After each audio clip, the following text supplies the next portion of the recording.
Good.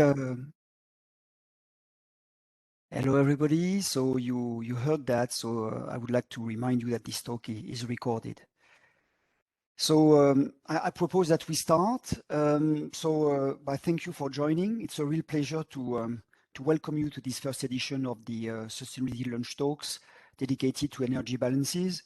So I am Laurent Bétry. I am the Sustainability Officer of the university in charge since the beginning of 2021 of launching and steering the sustainability initiative of our institution in its operational and functional aspects on the campuses. I'm very happy to get this series started. Sustainability is not an easy topic to discuss about because it is complex and diverse. As you certainly know, sustainability in one of these definitions aims to reconcile the goal for a prosperous society with respect for social rights and the due consideration for our environment and the living all around us. So one does not go without the others, and that illustrates the interdependencies of the three dimensions. So these are the famous 3 Ps, people, planet, prosperity. So sustainability also embraces very different concepts. We often hear terms like ecological transition, energy transition, respect for human rights, social responsibility, duty of care, circular economy, and so on. Because of this diversity and complexity, sustainability is often simplified, sometimes distorted, and above all, rarely fully understood. This is based on this observation that we decided to launch these Sustainability Lunch Talks.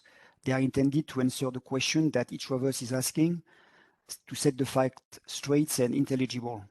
This is why we call or recognize experts, because they are able to clearly formulate the issues, the perspectives, the alternatives, and the solutions.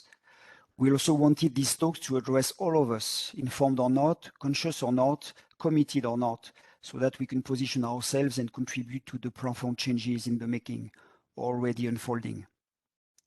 This talk series is a result of a collective effort, so I would like to warmly thank the members of the Sustainability Coordination and Expertise Group. These are committed individuals from the academic, administrative, and student communities of our university for their decisive help and support for designing this series. I also thank the communication department for their support to organize this first session. So I think my introduction was already too long, so I leave the floor now to Professor Phillip Dale, to the Department of Physics at the Faculty of Science, Technology and Medicine of the university, and to Dr. Ariane König, precursor of the introduction of operational sustainability at the university and course director of the Certificate in Sustainable Development and Social Innovation. I hope that you will enjoy this presentation, and I thank you in advance for your attention and participation. So Ariane, the floor is finally yours. Thank you, Laurent.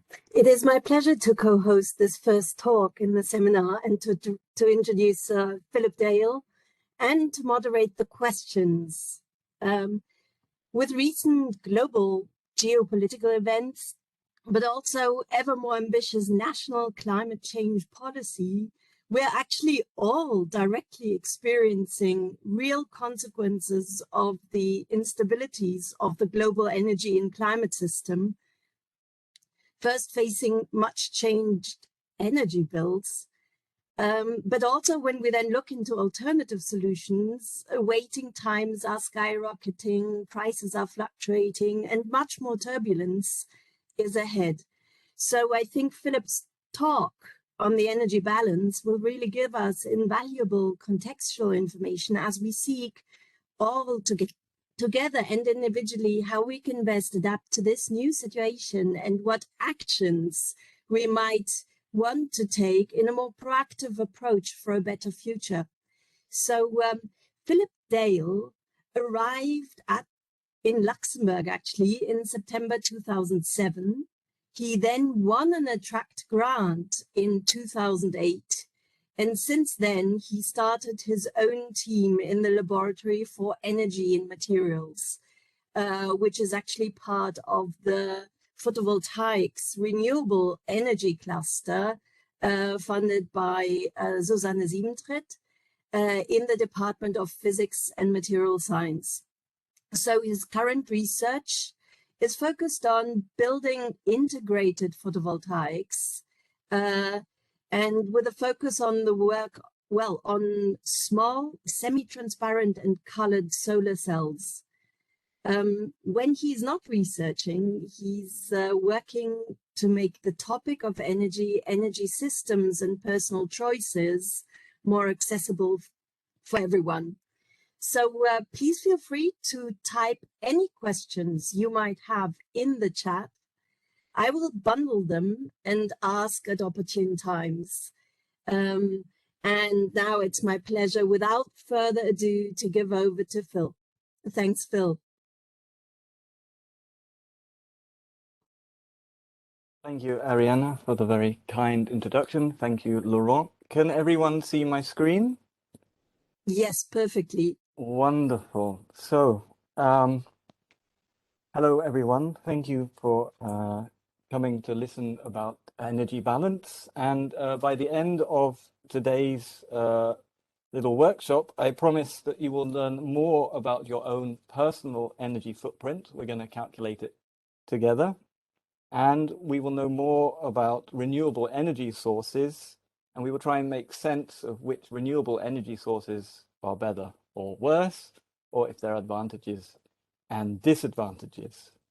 The key to understanding the future of energy is to recognize that the balance, if you will. You see on the screen already, I depict the main idea. On the left-hand box, we have the energy we need. So this represents a quantity of energy that we wish to generate in a day or a year.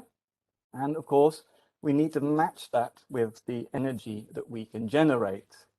And if we make the energy renewable, this then actually depends mostly on the surface area that we have available and the intensity of the resource, like sun or wind. Finally, let me just move that over there. In this workshop, we will be needing to use a web browser or a second mobile device. And I've put up a QR code here. So if now we'll give you the opportunity to see the QR code later, but we will need to use a web browser. Good.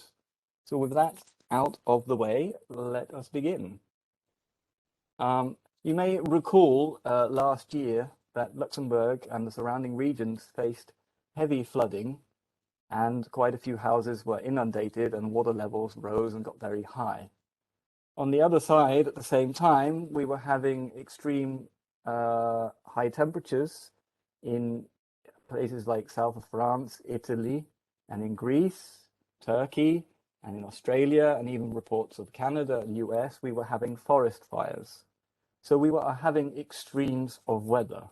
And the reason why we're having extremes of weather is because the global temperature is rising. So we can imagine now to put a thermometer into the Earth, we could measure its temperature or the atmosphere around the Earth. And today we are about 1 degree higher in temperature than the 1850s.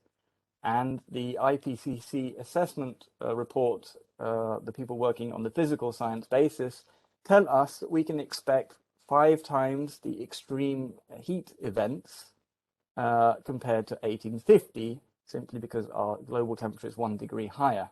Now, as we increase the temperature, as we get to 2 degrees, then we can expect 14 times the amount of heat events which cause forest fires and so on. And if we let the temperature rise up to 4 degrees, we will get up to 40 times the heat events or extreme weather that we don't want. And of course, it's much worse than this, because as the temperature rises, some land will not be productive, people will migrate, and we will have a lot of trouble on the planet. Now, the driver of this temperature change is clearly being identified with greenhouse gas emissions, and the majority of that is carbon dioxide. So I have a graph here. On the x-axis is the cumulative carbon dioxide that is emitted from essentially the beginning of the Industrial Revolution.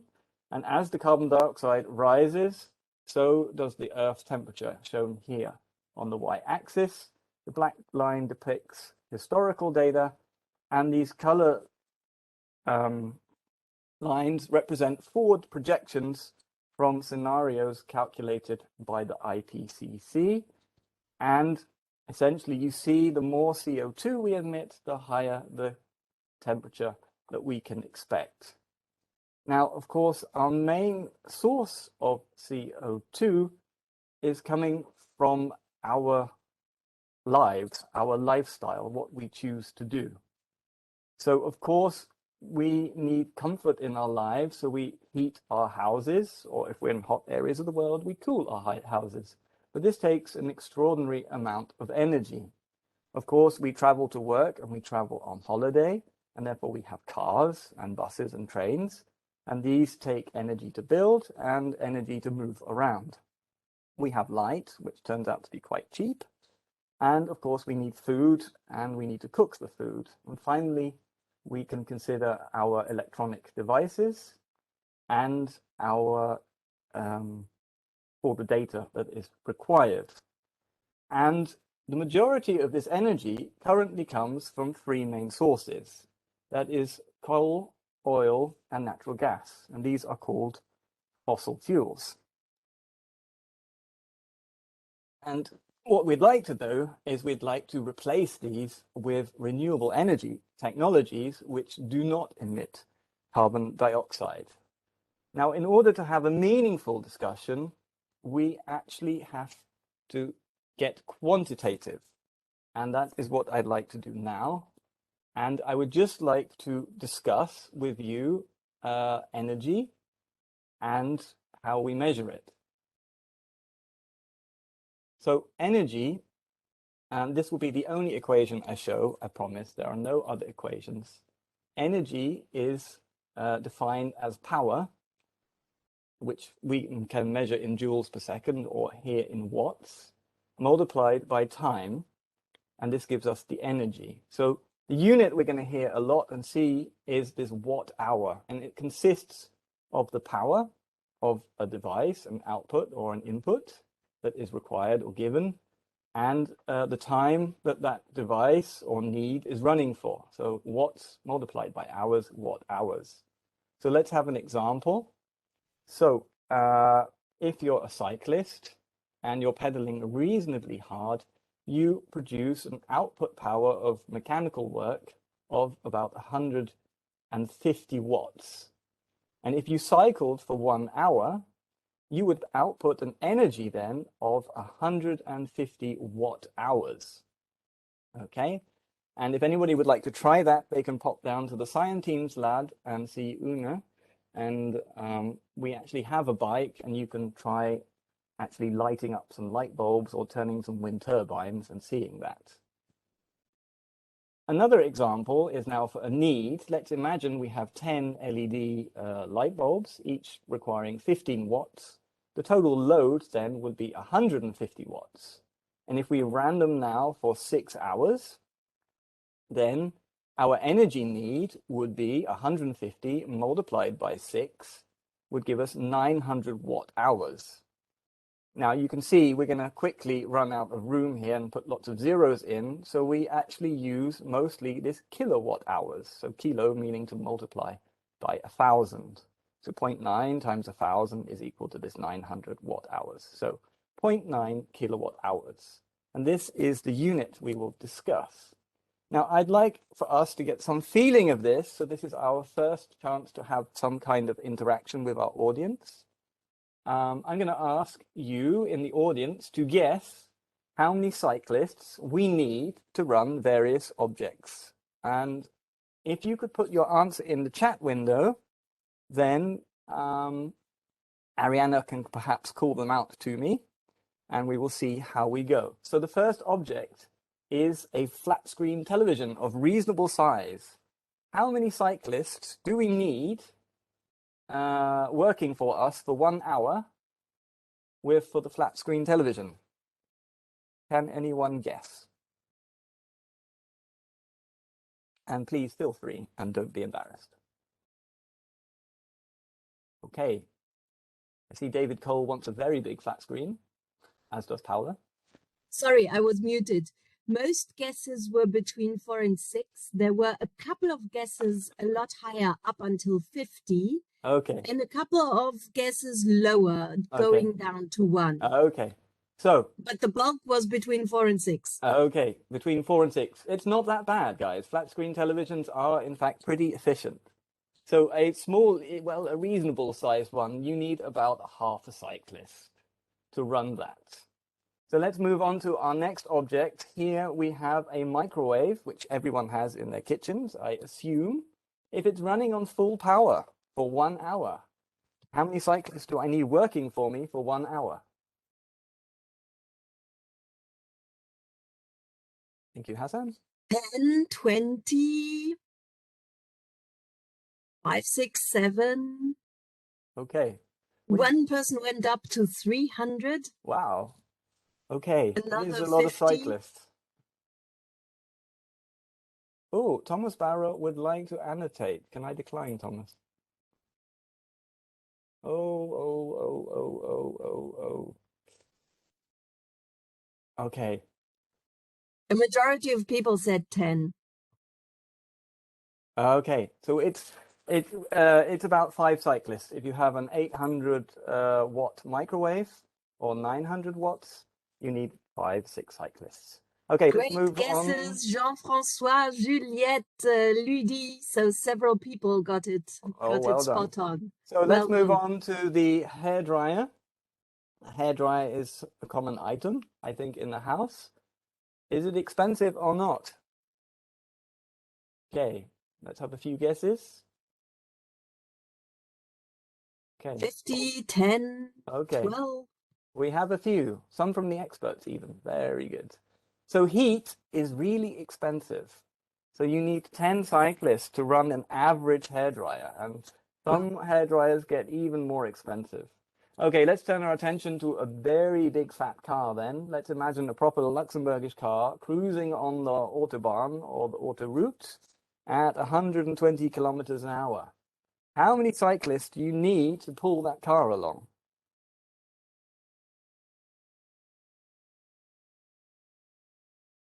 Okay, we have 100. Thank you, Louis. 100. Okay. Interesting. Yeah. So So you just imagine there's 100 cyclists out in front of you pulling your car, right? Okay, the answer is some people 600. go up to 200. If you have a big car, you need 600 cyclists. And now, Wow. of course, we have the aeroplane, and this is now cruising at altitude. You need a lot of cyclists. I give you the answer. You need all of Luxembourg cycling for you in order for that plane to be flying. So I hope that gives you some kind of impression about energy and power, actually. All right, so it's time now for a little bit of philosophy. This is essentially to introduce some accounting rules.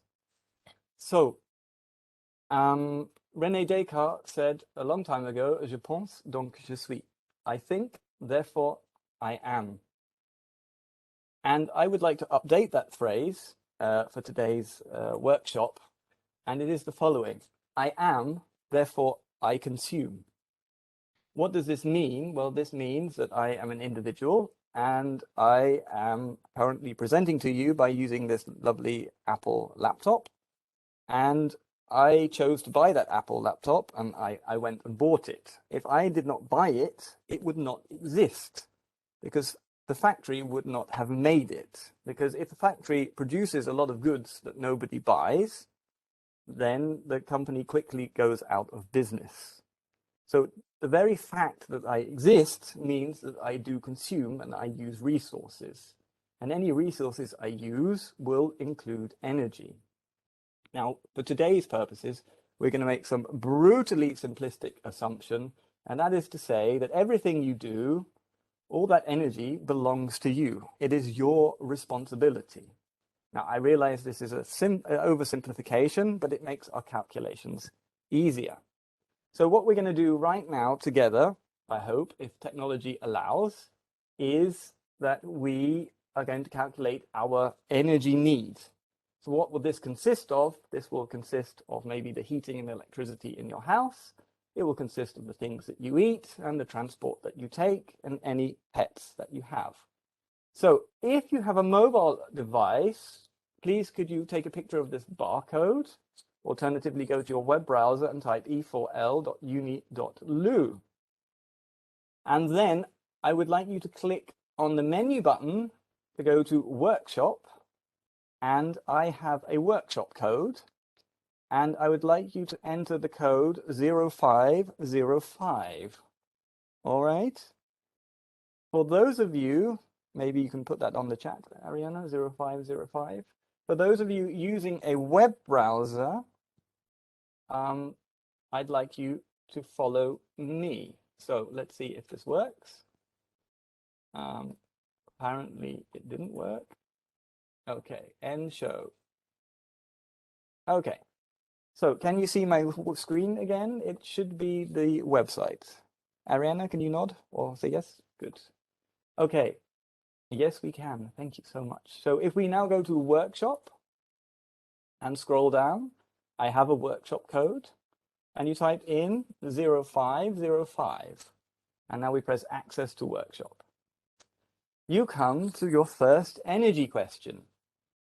And in this energy question, we try and work out the energetic cost of heating and lighting and powering your house. You have three options, and one is an apartment. And you see here on the bottom left, that's the score. So this is 16 kilowatts per day, and it's your personal energy score.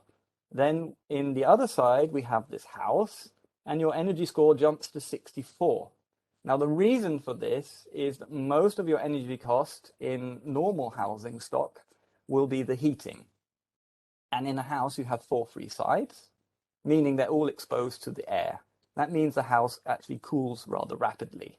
Whereas in an apartment, most of the side walls are your neighbors. So in effect, your neighbors are protecting you from this cooling effect. So actually an apartment block has a higher density of people and a lower volume and a lower surface area. So you need less energy to heat it. And the other thing is, in a house, generally you have more space, and in more space you put more electronic goods, and electronic goods suck electricity. So I'm going to now do this for me. So I'm clicking semi-detached house or jumelé, and that's some energy score in between. All right, let's click next. And this is about your diet. Now, diet, you can start on the right. I eat everything, and you see this gives you an energy score of 31. Or you can drop down to I'm a fish eater, or I'm just vegetarian, or I am vegan. And you see the score changes a little bit. What changes a lot is your carbon dioxide, but this is an energy calculator. So the energy terms, the difference is not much. But if you eat meat, meat has a rather large CO2 deficit that comes with it. But this is not shown here. This, again, is an energy calculator. So I am vegan, therefore I click vegan, and I'm clicking next. So this one is about your pets. If you have a cat, a dog, or a horse, you can have several horses if you wish. Phil, Yes. there's a short question for clarification. Yes. How come vegetarian is lower than vegan by 0.4? It's an excellent question. So data come from academic studies, and there are many academic studies on this question. And we took the one that we think is most appropriate. Other studies will show that veganism is lower, and other studies apparently show that the vegetarian and vegan are quite the same. So I believe where the study came from can be found. If you click this info button, there should be a link to the reference that we used, and you can follow that. At this moment in time, I'm not exactly sure, but we can see that the numbers are very similar to each other. So Elisaveta would say vegans cook more, or vegetarians maybe cook more. Who knows? Yeah, but we can read it up in the reference, as Phil suggested. Thanks, Lami, for the question. I'm sorry, I'm not omnipotent. Of course, I should be, but I'm not. Damn. Okay, so we can add our pets. You can have you can have a dog and a horse as you want. And this is because the pets need feeding, and they need shelter and warmth, and they go to the vet. and so on. I personally don't have any pets. Well, I have two tortoises, but they just eat weeds and grass, so that's okay. Good. Let's now move on to our traveling. So if you commute by car, the first thing you need to do is select the number of people in your car, because we're developing a personal energy score. That means the number of people in the car is important. So if two of you travel, then your score actually gets divided by 2, because half is responsible for one and one half is for the other.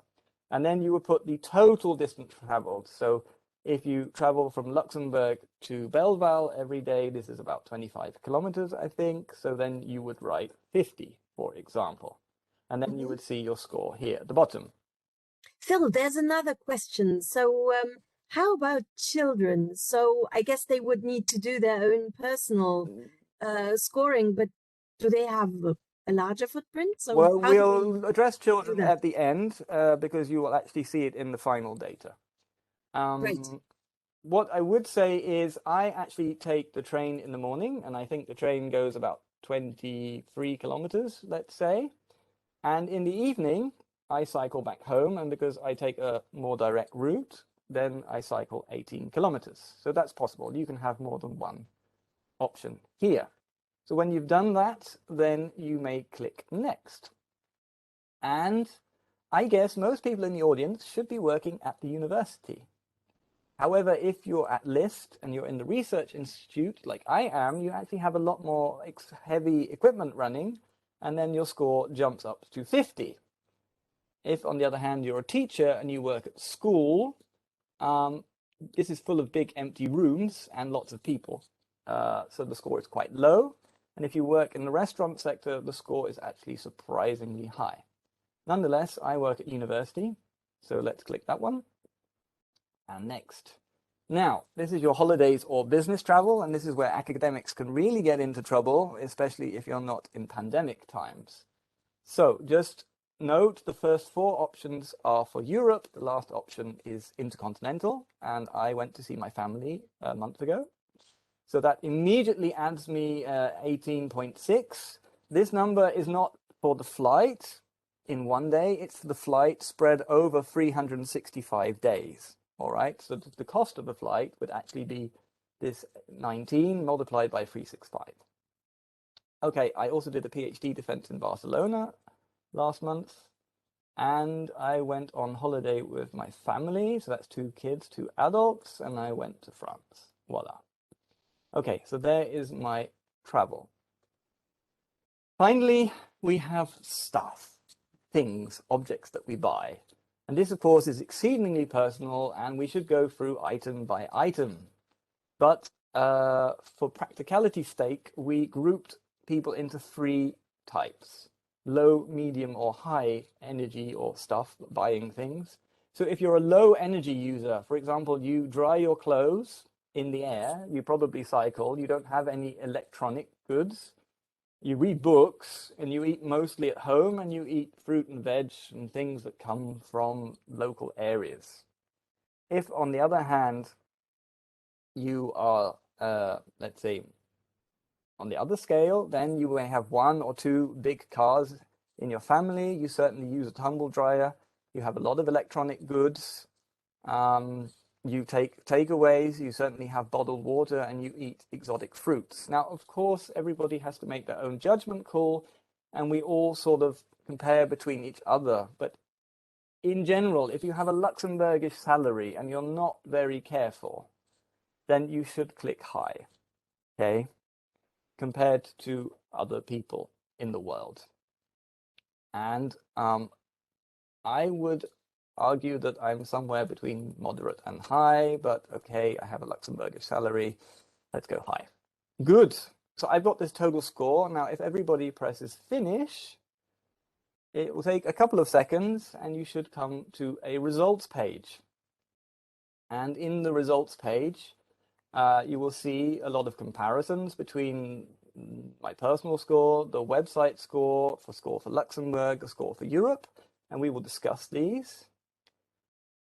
If you scroll down, you will see you in relationship to the website. So on the x-axis, you will see the, I'm sorry, it's not actually written here, it's the energy per day on the x-axis, and y is the number of people who scored that score.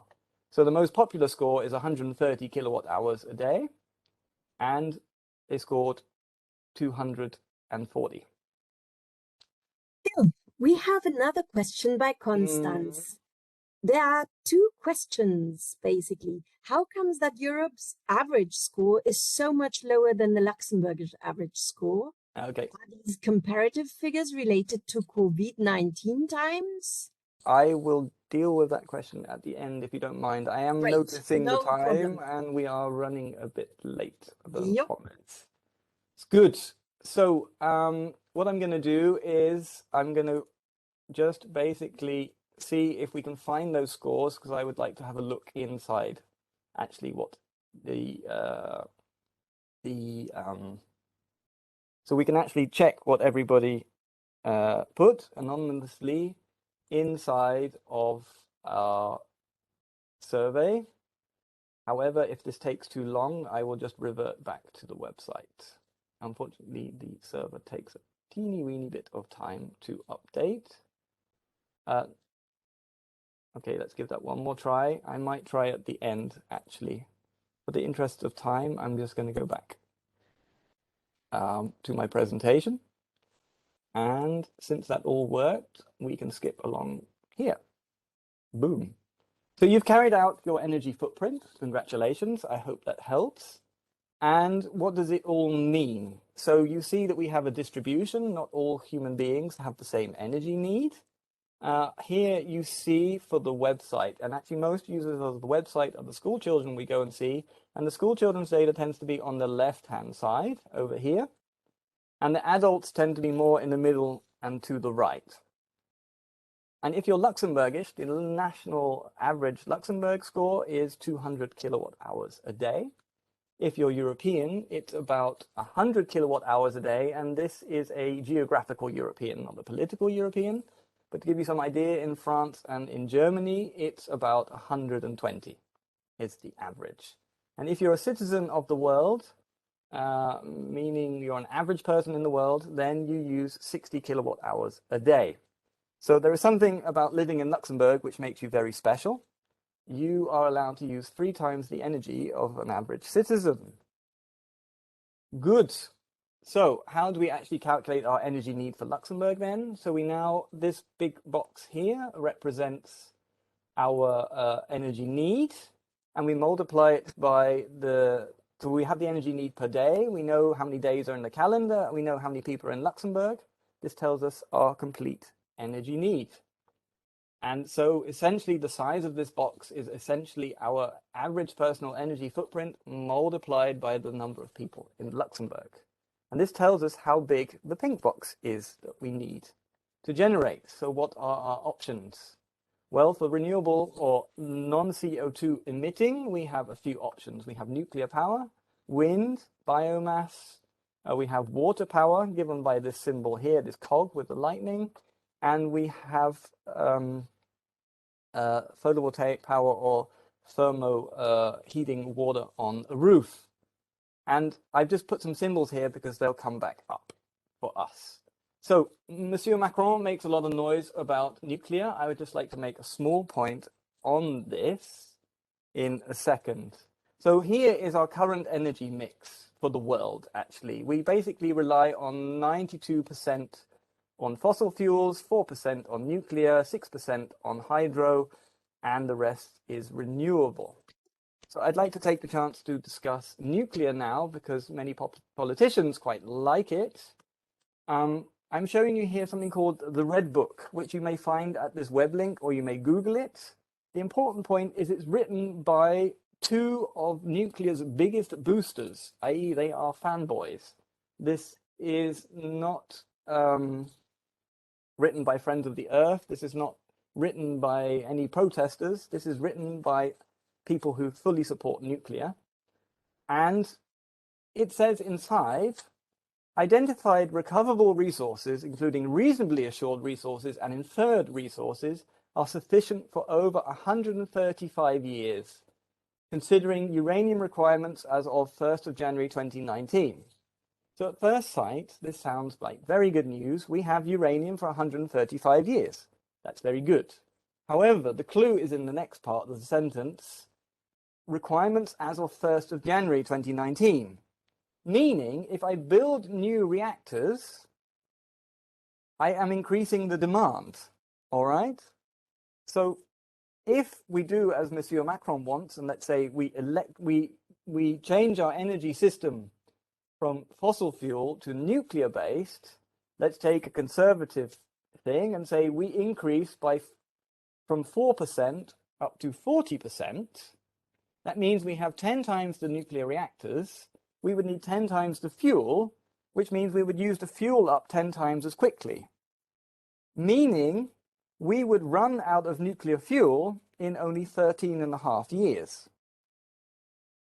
So for me, it looks pretty clear that nuclear is not the way forward with massive deployment, simply because there is not that much fuel. And this includes inferred resources, meaning they haven't really found them yet. So if you would like to read more, I encourage you to find this report. But according to my calculations, going nuclear makes very little sense on a large scale. So what are we left with? Well, we're left with this beautiful picture. And we're left essentially in Luxembourg with wind power, with biomass, and with photovoltaic solar panels. And what we can do is we can calculate how much energy they can generate in the following way. What we need to know is the intensity of the sun. We need to know the efficiency of converting the light into electrical power. We do need to know the hours of sunshine. And we do need to know the surface area of Luxembourg. And we can do this also for biomass and for wind. And you come to the following answer. Essentially, what we've calculated here is the energy we may generate on 1 meter squared of land every year. So if you take biomass and convert it to electrical energy, you would make 2 kilowatt hours from every meter squared. On a wind turbine, you would make 22 kilowatt hours per meter squared. And in the solar panel, you would make 200 kilowatt hours per meter squared every year. So you can see that not all renewable energy sources are created equally. And actually on the website, at the very bottom of the results page, I encourage you to look at it later, you can actually play around with this. You can actually play God and choose what renewable energy resources you would like to use to go renewable. So let's be bold. Let's say we go 100% renewable and we're going to use photovoltaics and wind simultaneously because the solar panels fit under the wind turbines. So we know how much energy we need. So we know how many solar panels. And now we know the size of the solar panels, so we can place them onto the area of Luxembourg. Okay? So then we can calculate a surface area that we need. And here is a map of Luxembourg, and the black dots represent all the buildings in Luxembourg. So this is all the roofs in Luxembourg, and this represents about 2% of the current, 2% of the area. Now, if we choose to live like Luxembourgers and we only use renewable energy, we would need to cover 9% of the land surface. So there's 100 squares here, and we put the Luxembourgish flag for everywhere we would like to put solar power and wind. And so if we put 2% on building roofs, we still have to have 7% here to cover Luxembourg. So this seems like a lot. That's basically nearly 1 in every 10 meters squared. However, you notice this is the Luxembourgish consumption. If we choose to live like Europeans, which would only be 100 kilowatt hours per day per person, you would see we only need to use about 4.5% of the land area. And that looks a lot more interesting. That looks a lot more doable. So my conclusion would be, if we could live like Europeans, we would use a lot less land. Now, I'm just coming to the end of my talk, and I would just like to take 10-15 seconds to thank the team of people that made this talk possible. There are so many people who did so many things, like programming the website, looking for data, drawing pictures, making pretty maps. So thank you very much, everyone. I could not have done this without you. Thank you. So moving to the final conclusion then, there are three main points. Firstly, because you exist, you consume, and you can't help it, you do consume. And if you consume, you use energy. What you can choose is how much you consume. You could say it's my God-given right to consume as much as I want, but the rest of the population might disagree with you. And as I pointed out, the average citizen of the world uses 3 times less energy than the average person in Luxembourg. So depending on our consumption then depends how much renewable energy power we need to deploy. And we know the surface area of this renewable energy, and then we can already put on the map how much area this would take. And if we lived like Europeans, we would only need 4.5% of the land, 2% of which could go on buildings. So then we are left to deploy about 2 to 3% on the surface of Luxembourg. And with that, I am finished and happy to take your questions. Thank you. Thank you, Phil. That was a great presentation. So there were several discussion points raised in the chat. Mm-hmm. And many of them were actually answered whilst you were speaking, also by Susanne and other people working in the field. So, I mean, it's been incredibly interactive on, through many channels. So are there any more questions that you feel haven't really been answered yet? So there is the question with Luxembourg's working population, the transfrontalier, that hasn't, that you said you might get back to. I will clarify on this. So to make this, let's say, game or exercise, you have to have some brutally simple accounting rules. So the simple answer is I included the frontilier's petroleum, so the benzene and the diesel, into the Luxembourgish cost. And one can argue this and say it's not really our cost, it's the frontilier's cost. But I would argue it's also in the Luxembourgish business model. Luxembourg wants these people and therefore has a responsibility to look after them. Luxembourg deliberately sets its tax and fuel prices low to encourage this trade. So on the one hand, Luxembourg wants this money, it wants these people, but it does not take responsibility for the energy. And for me, this is a bit cognitive dissonance. Now, one may argue all the way. So then you say, okay, let's take the frontiliers away. And this is about, I think, 70 kilowatt hours. So then you're down to 130 kilowatt hours for an average Luxembourger, which is still more than the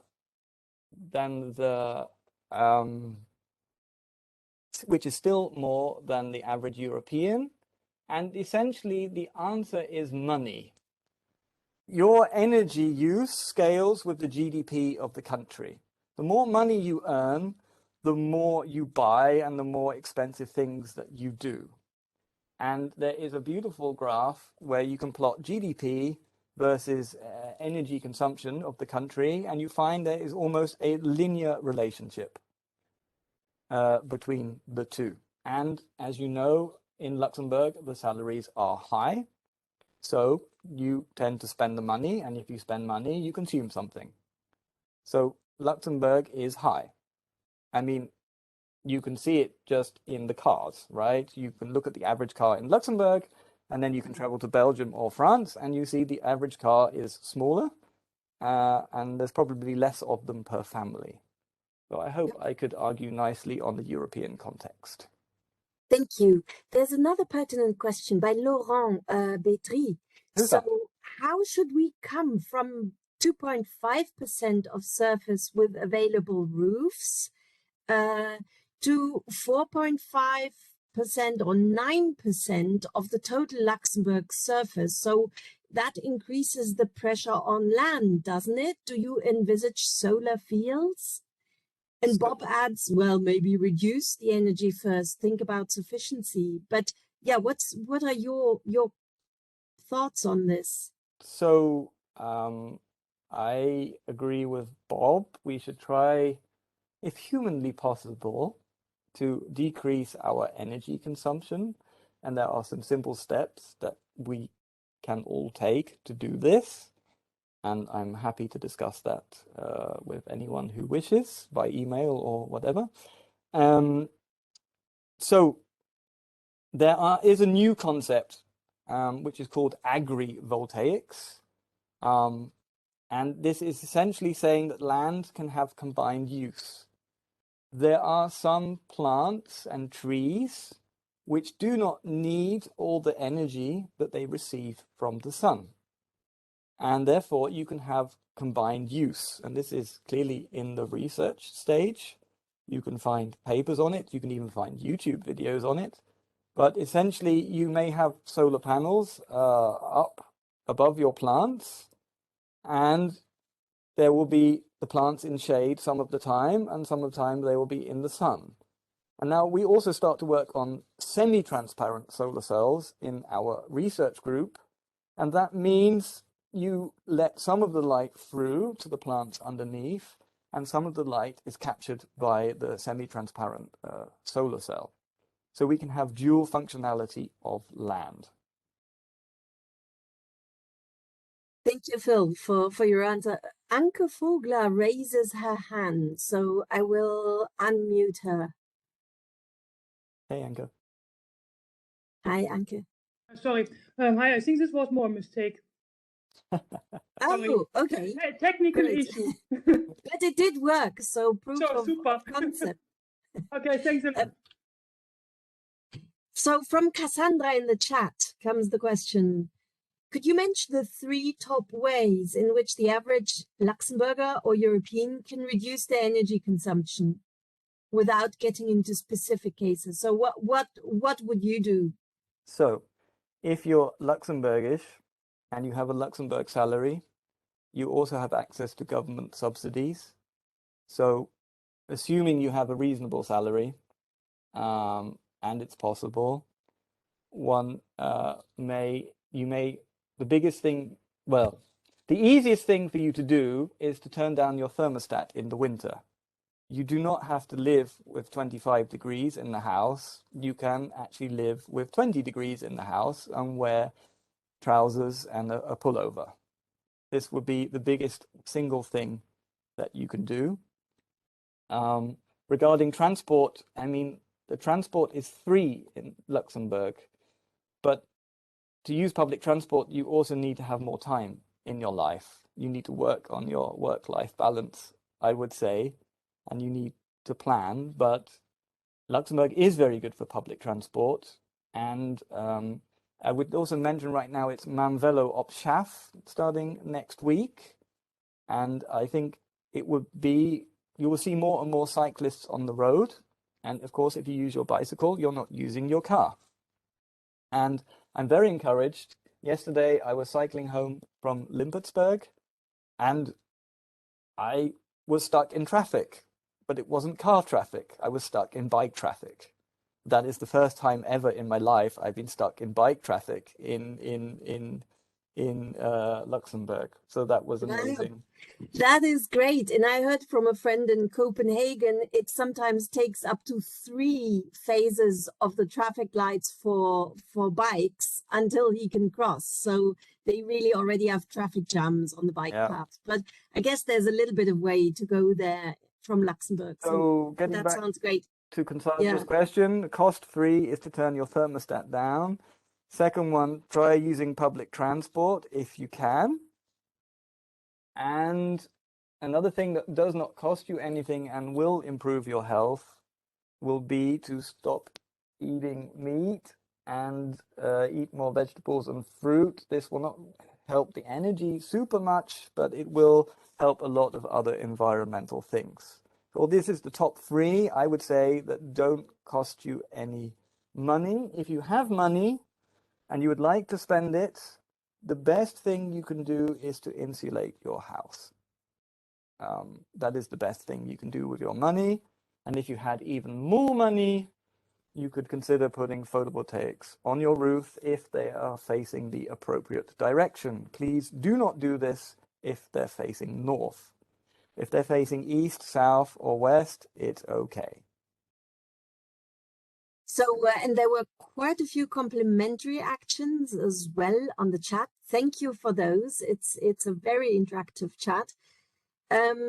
Basically, there are also suggestions for campus sustainability. So maybe we can record it and look at these, Laurent, sort of automatic lighting and things on Kirchberg.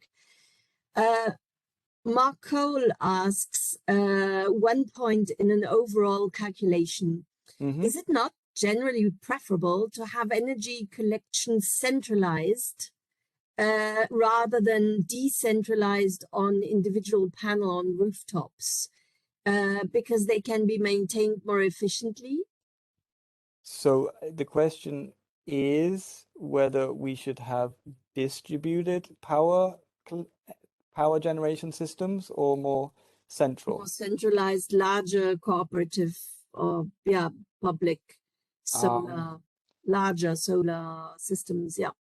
I would argue we need both, and please get on with it. We need as much installed as quickly as possible. I'm not sure that photovoltaic panels need too much maintenance. I would have to defer to my colleague Susanna Siebendrit maybe for help on that, but honestly spoken, I know that wind turbines need maintenance because they have moving parts, where the beauty and advantage of photovoltaic panels is there are no moving parts. So they don't need any maintenance. They may get dirty occasionally, and they would need an occasional clean, but I spoke to my installers and they say, yeah, maybe once every 5 or 10 years, think about cleaning them, but you should not notice too much drop in power. So yeah, that answers Mark's question conclusively. Yeah, on agricultural fields, however, some say it would need mobile panels and then maintenance definitely becomes an issue. Yeah, and Rob Reuter pointed to the fact that this should be a solution of last resort, agro PV, and there are so many other surfaces you can use first. So that's just an addendum, which also seemed really important from my side. Otherwise, yes, lots of exchanges on transport and improved connections of the university and things, but what a lively chat. Thank you so much for making this so interactive. Now, there's one more question from Conchita. Do we have the technology to store energy produced by solar panels on houses? So what is your take on batteries, battery development? Should we invest now or should we wait for technology to evolve?